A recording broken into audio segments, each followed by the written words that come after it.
Hey guys, welcome back to my Consciously Cultured YouTube channel. My name is Caitlin and my aim is to get you fermenting at home.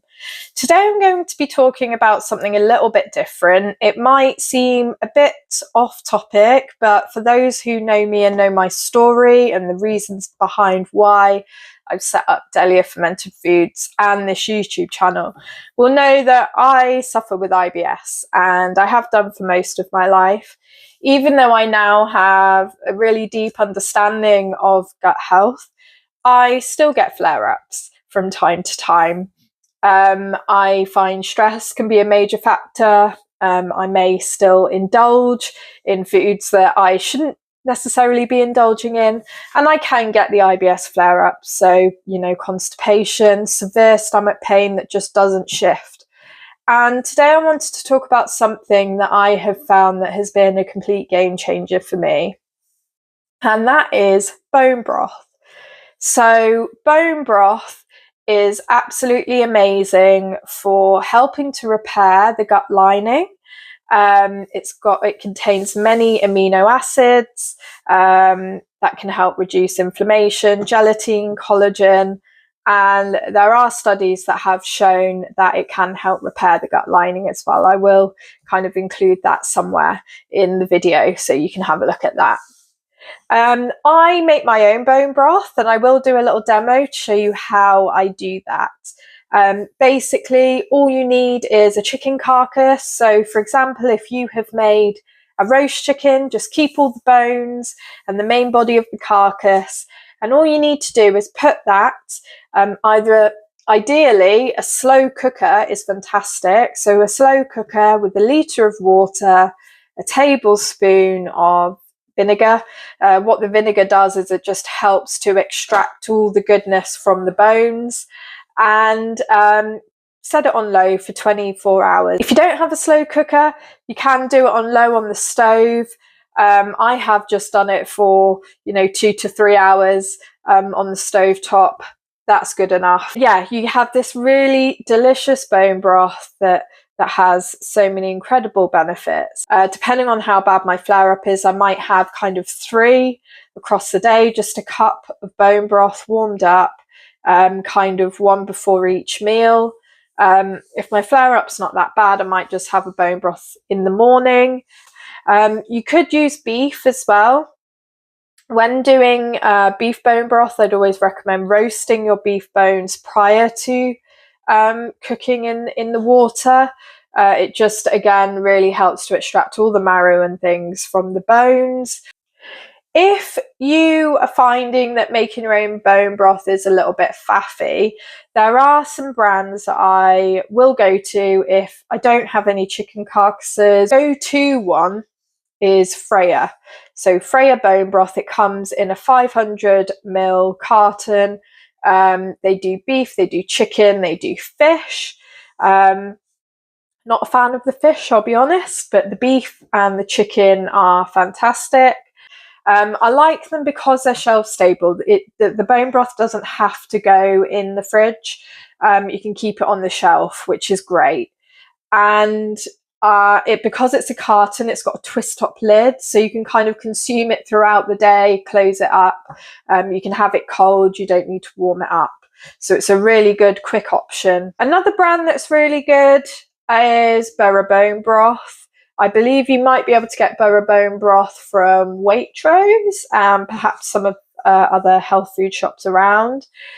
This is good because it's certified organic, British beef and British chicken. Freya is a Norwegian company, so there's a difference. That's kind of the main difference there. Borough Bone Broth has to be in the fridge. If you're wanting something a little bit cheaper and a little bit more convenient, then Hunter and Gather do a dehydrated bone broth in pouches. So you just pop a couple of tablespoons into a cup, add hot water, dissolve, and you've got a really nice drink. But great because it doesn't need to be in the fridge. It works out cheaper, doesn't quite give me the depth of satisfaction that a homemade bone broth does or one of the other brands. It's not quite as rich. when you make homemade bone broth, it's quite thick, and you can feel it going down. It just feels so soothing on the stomach, whereas the hunter and gather isn't quite as thick. But it's quite mild in flavour, so I think if you're wanting to introduce bone broth but you're not really sure if you like the taste, the hunter and gather is quite neutral. I'm going to do a little demo. I'm going to be making a large batch of bone broth, so I'll show you what I do to make mine. So I will see you back in a minute. So I am going to be making about 4 litres of bone broth. I'm going to be using 4 chicken carcasses for this. I get my chicken carcasses from Wheel Farm. They're based on the Tamar. Small family farm. All the chickens are raised on grass outside. They have access to the outside. They're butchered on site. They're killed on site. They're not certified organic, but I would personally pick knowing where my chicken has come from rather than a certified organic chicken from the supermarket. I just think it's more sustainable, and I think it supports local as well. If you've got butchers near you, it's well worth heading there first, see if they've got any chicken carcasses. They're really inexpensive, can be £1 to £2 for a carcass. Got my slow cooker. I'm now going to get my chicken carcasses.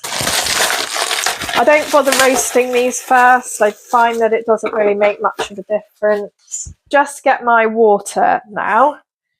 So I will need 4 litres of water for the bone broth. So you could add seasoning if you like, or other veggies. So you could add scraps if you've got any veggie scraps, carrots, onions, garlic, things like that. You could add herbs, you could add bay leaves, rosemary, thyme, whatever you like. I like to keep my bone broth plain. I'm using it because I have a flare up. I just want all the goodness from the bones. All I add is a little bit of salt. So I do use filtered water. If I'm making something for the health benefits, I want to use the best ingredients I can. We have a Berkey filter, luckily, so we have access to really nice filtered water. You can use little charcoal filters. They're little pieces of charcoal you can put into a bowl of water for about 4 hours, and that will kind of get rid of all the impurities, but not kind of take out anything. Sometimes Brita filters and things can strip out everything. So I do like the charcoal filters for that. And you don't always have to add vinegar to this. Sometimes I don't bother. Some people swear by it. You'll find your own way with that. For demo purposes, I will add some vinegar. So that is the 4 litres. I am now going to add a couple of tablespoons of vinegar to this. So 1 and 2. So apple cider vinegar works. If you've got kombucha vinegar, white wine vinegar, whatever vinegar really. So I'm going to put my slow cooker on low, put the lid on, and I am going to leave this for 24 hours. The longer you leave it, like I say, the more is extracted from the bones. And what I've also found is, what I like to do is, once it has finished, I will then kind of pick off any more meat that is left on the bones, and it can be fed to your pets. I will come back once the bone broth is ready and show you the finished bone broth. So we are about 17 hours into our bone broth. I want to just show you what it looks like at this stage. So you can see the chicken is all cooked here. It's bubbling away. Looking really, really lovely. I'm going to give it a quick stir. Don't worry too much about the straggly bits of chicken. We will be straining all this off, so you'll have a really beautiful golden broth. So we are now back at the 24-hour mark to check our bone broth. It's looking and smelling delicious. I'll do a close-up in a minute. I've turned the slow cooker off, and then I am going to now strain my bone broth and let it cool down before storing in the fridge. This is the bone broth at the 24-hour mark. It is smelling absolutely amazing. Because the bone broth is so hot, I'm going to be straining the bone broth into glass Pyrex dishes that I will then store in the fridge. Because there is a lot of bone broth, I've got about 4 litres. I'm not going to pour it, I'm going to ladle it. It'll seem like it's taking a while, but it will just help me to not make a mess, basically.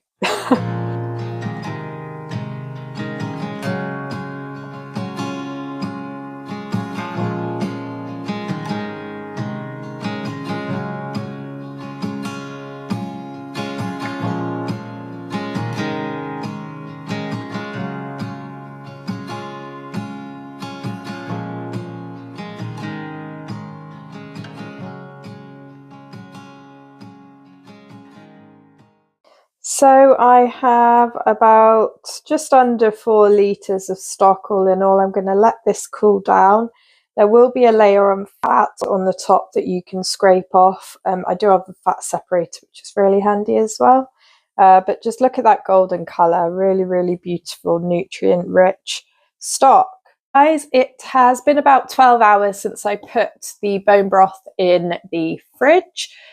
Just look at that beautiful golden colour there. You can see some fat on the top. There is a little fat layer across the top as well. There's not a lot. I will just, when I heat this up, I will just include that fat in there. A lot of goodness in there. If you're not a fan of the fat, you can just scrape it off and discard. This is a little more runny than I would usually like. I do like it to be a little more gelatinous than this, and that's completely my bad. I should have left it a little longer or just turned the slow cooker up to high. It's good to get your stock on a bit of a bubble to really extract a lot of the collagen towards the end, and it'll give you a thicker stock. Broth. Having said that, the fact that it is runny means that you can drink this cold. When you get your broth to the point where it's quite gelatinous, you will have to heat it up in order to make it runny again in order to drink it. Other thing I wanted to mention is I did mention incorrectly, I referred to the broth as stock. So stock and broth are very different.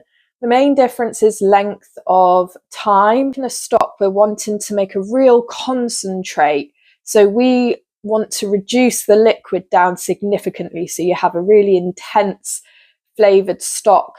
Broth is a little less intense. You know, we don't need to reduce the water down that significantly.